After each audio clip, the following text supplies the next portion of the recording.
Kalau di Ghazali, laduni itu berhubungan dengan proses belajar. Jadi meskipun istilahnya ilmu laduni, ini bukan berarti terus ada ilmunya sendiri. Makanya kalian lihat di peta sebelumnya ini tidak ada. Lupa ilmu laduni yang mana? Tidak ada. Ilmu laduni itu proses belajarnya. Jadi yo metodenya, kalau bahasanya kampus epistemologinya itu laduni. Bukan kok isinya apa ilmu laduni. Isinya bisa semua ilmu tadi. Apa ada Pak ilmu laduni yang isinya fisika misalnya? Sama Allah dianugerahi ilmu fisika ada. Saya tidak tahu laduni apa tidak. Zaman saya dulu di Jember ada pondok pesantren Al-Hasan. Kiainya namanya Kiai Muzammil. Beliau ini tidak pernah sekolah, SD sampai kelas 4. Cuma otodidak belajar sendiri ilmu falak. Sampai kemudian bisa bikin teropong bintang sendiri. Dan sekarang jadi tempatnya mahasiswa-mahasiswa praktikum. Itu otodidak, nyari bahannya untuk bikin teropong, ya nyari di pasar-pasar, nyari cermin, nyari belajar dari kamera, belajar dari itu. Cuma sampai kelas 4 SD. Kalau ada waktu ke sana. Di sana banyak dipakai praktikum mahasiswa. Jadi, ya mungkin ada bantuan dari Allah laduni ya.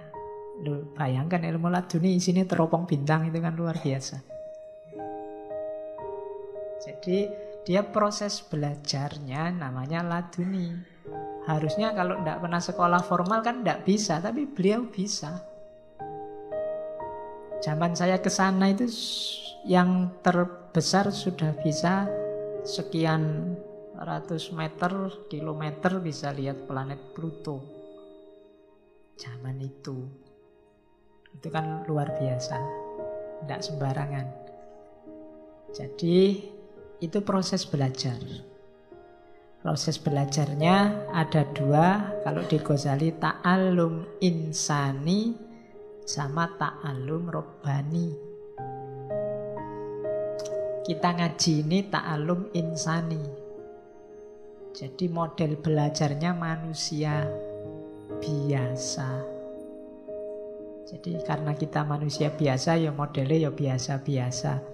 Isinya berpikir, belajar normal, baca buku, mendengarkan kajian, diajari orang lain, dan seterusnya. Itu ta'allum insani.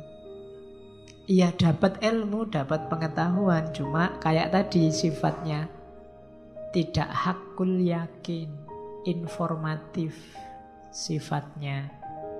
Beda sama ta'allum robbani. Ta'allum robbani ini dianugerahi. Kalau di Ghazali jenisnya dua, ada wahyu, ada ilham. Jadi kalau wahyu untuk para nabi, kalau ilham untuk manusia biasa seperti kita.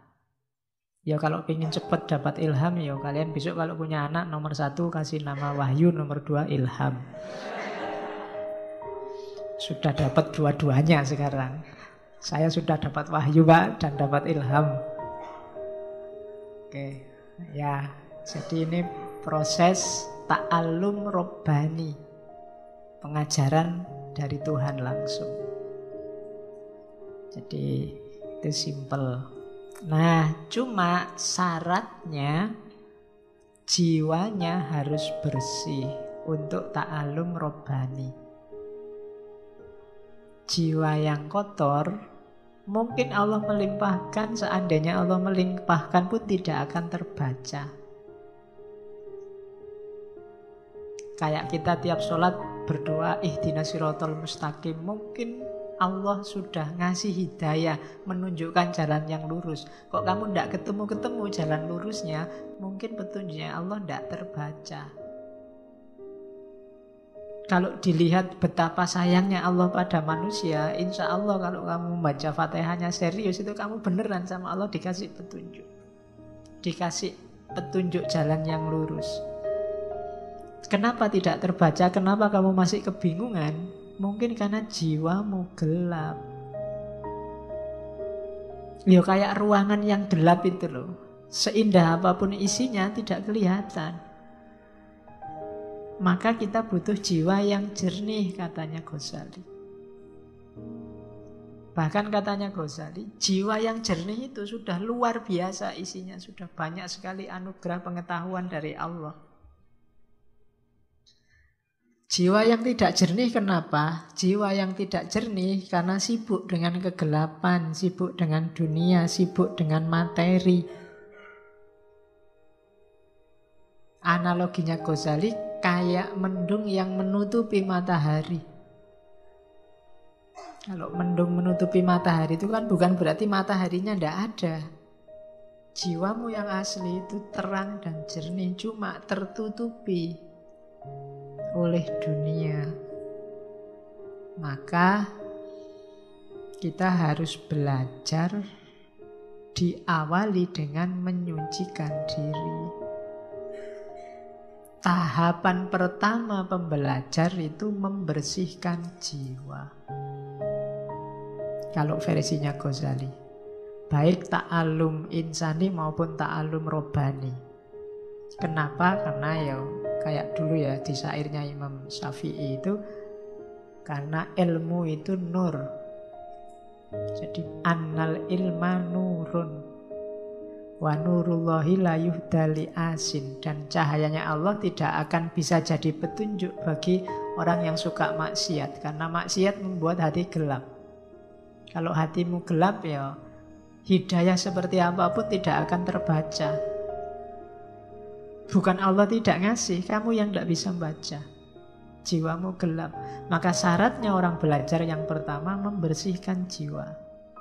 Atau kalau jiwanya sakit karena dunia, menyembuhkannya dulu. Makanya katanya Ghazali, penting syaratnya orang belajar itu mengenali penyakit jiwanya. Jiwamu ada penyakit apa yang menggelapkan? Dikenali dulu terus diobati, baru kamu belajar. Kalau tidak ya susah. Cahaya masuk. Jangan-jangan itu yang membuat kalau kamu baca bukunya paham, wong akalmu jalan, tapi bukunya ditutup lupa. Tidak ada yang nyantol satupun. Mungkin karena dalamnya gelap. Pengetahuan banyak, ngaji ini aja sampai berapa, hampir 100 berapa sesi. Tapi yang tersisa berapa sekarang? Yang nyantol di sini paling kamu lupa. Banyak yang lupa. Jadi ditanami terus tapi tidak tumbuh-tumbuh. Itu mungkin karena jiwanya gelap. Karena alatnya ilmu laduni itu jiwa.